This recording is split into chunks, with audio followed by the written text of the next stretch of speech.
Bismillahirrahmanirrahim. Assalamualaikum warahmatullahi wabarakatuh. Saya Siti Nur Asika binti Cik Ibrahim 035442, pelajar Ijazah Sarjana Muda Usuluddin STEM 6 yang mengambil kursus kajian teks tasawuf IUE 4103 yang diajar oleh Prof. Madya Dr. Syed Azul Lasfi bin Syed Omar. InsyaAllah hari ini saya akan membentangkan kalam hikam yang ke-6, 7, 8 dan 9.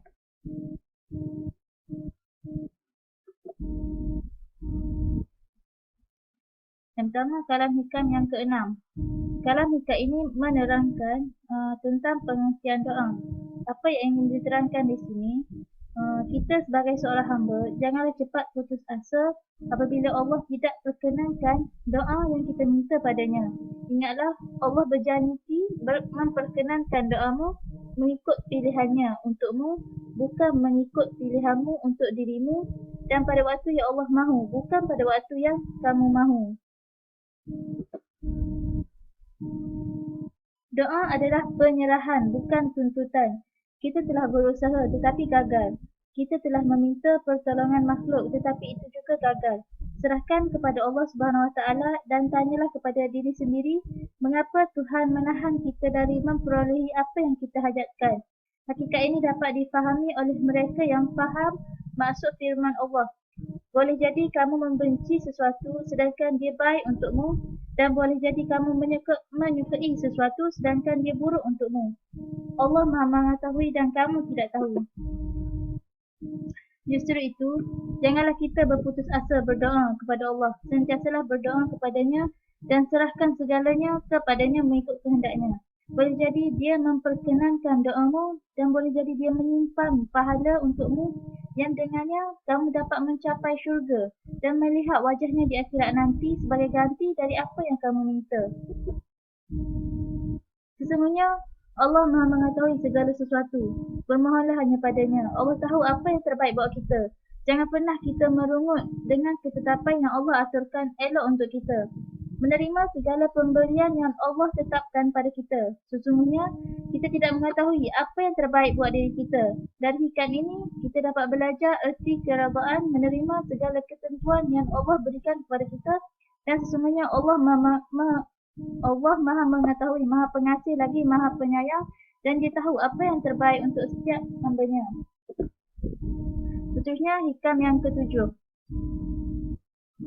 Kalam hikam ini menerangkan tentang pengertian janji Allah Subhanahu Wa Taala. Jangan sampai meragukan kamu terhadap janji Allah kerana tidak terlaksana apa yang telah dijanjikan. Meskipun telah tiba masanya supaya keraguan itu tidak merosakkan mata hati kamu dan tidak memadamkan cahaya rahsia atau batin kamu. Doa dan janji Allah berkait rapat. Allah Subhanahu Wa Taala menjanjikan untuk menerima semua doa. Sebahagian orang beriman diuji dengan penerimaan atau penolakan doa, dan sebahagian yang lain diuji dengan tertunai atau tertahan janji Allah. Kehendak dan perbuatan kita adalah anugerah dari Allah. Jadi, apakah hak kita untuk menuntut Allah dengan doa dan amal kita? Memang benar Allah mengabulkan semua doa dan menggunakan sesuatu menurut amalan. Tetapi tidak ada makhluknya yang layak menagih janji tersebut. Janji Allah kembali kepada dirinya sendiri. Jangan cuba menuntut janji Allah kerana andainya dia menuntut kamu dengan amanah yang dipertaruhkan kepada kamu, nescaya semua amalan kamu akan hancur bertebangan seperti debu. Tidak ada walau sebesar zarah pun yang layak dipersembahkan kepadanya apabila kamu dihadapkan kepada keadilannya. Kalam hikam ke-7 ini memberi panduan untuk memahami hakikat sir. Tanda seseorang tidak mendapat sinaran nur sir ialah dia meragui janji-janji Allah Subhanahu Wa Taala lantaran dia mentakrif maksud janji Allah Subhanahu Wa Taala menurut seleranya sendiri. Bagaimana kedudukan kita terhadap janji Allah Subhanahu Wa Taala, begitulah keadaan hati kita berhubung dengan rahsia Allah Subhanahu Wa Taala atau sir. Seterusnya, hikam yang ke-8. Kalam hikam ini menerangkan tentang jalan memperolehi makrifat. Apabila Allah membukakan bagimu jalan untuk makrifat, maka jangan hiraukan tentang amalmu yang masih sedikit, kerana Allah Subhanahu Wa Taala tidak membuka jalan tadi melainkan Dia berkehendak memperkenalkan dirinya kepada kamu.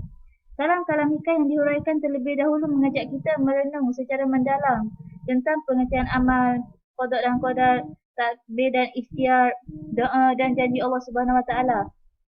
Yang semuanya itu mendidik rohani agar melihat kecilnya apa yang datang dari hamba dan betapa besar pula apa yang dikenalkan oleh Allah Subhanahu Wa Taala.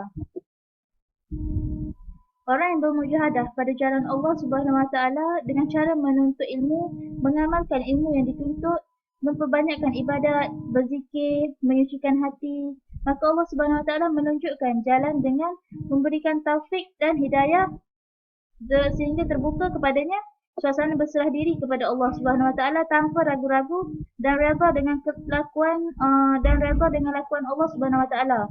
Dia dibawa hampir dengan pintu gerbang makrifat dan hanya Allah Subhanahu Wa Taala sahaja yang menentukan apakah orang tadi akan dibawa ke hadratnya ataupun tidak, dikurniakan makrifat ataupun tidak.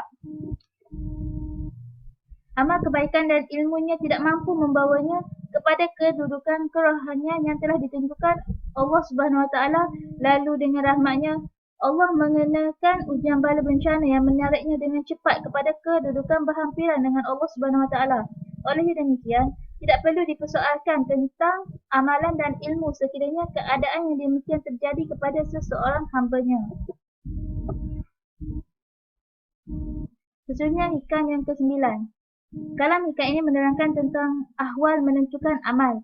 Berbagai-bagai jenis amal adalah kerana berbagai-bagai ahwal, yakni hal-hal. Ahwal adalah jamak bagi perkataan hal. Hikam ini membawa erti hal membentuk keadaan amal. Amal adalah perbuatan atau kelakuan lahiriah dan hal adalah suasana atau kelakuan hati. Amal berkaitan dengan lahiriah manakala hal berkaitan dengan batiniah. Oleh kerana hati menguasai sekalian anggota, maka kelakuan hati iaitu hal menentukan bentuk amal iaitu perbuatan lahiriah. Hal-hal yang menguasai hati nurani berbeza-beza. Dengan itu akan mencetuskan kelakuan amal yang berbeza-beza. Ahwal mesti difahami dengan sebenar-benarnya oleh orang yang memasuki latihan tarikat kerohanian supaya dia mengetahui dalam amal yang bagaimanakah dia mendapat kedamaian dan mencapai maksud dan tujuan. Apakah dengan solat, zikir atau puasa. Dia mesti berpegang sungguh-sungguh kepada amal yang dicetuskan oleh hal tadi agar dia cepat dan selamat sampai ke puncak. Hakikat ianya bergantung pada hati. Seperti yang disebut dalam hadis tentang hati yang mengatakan di dalam jasad manusia ada segumpal daging. Jika baik segumpal daging itu, baiklah jasad keseluruhannya. Dan jika rosak, maka akan rosaklah jasad keseluruhannya. Segumpal daging yang dimasukkan itu ialah hati. Sekian, terima kasih. Wallahu a'lam bishawab.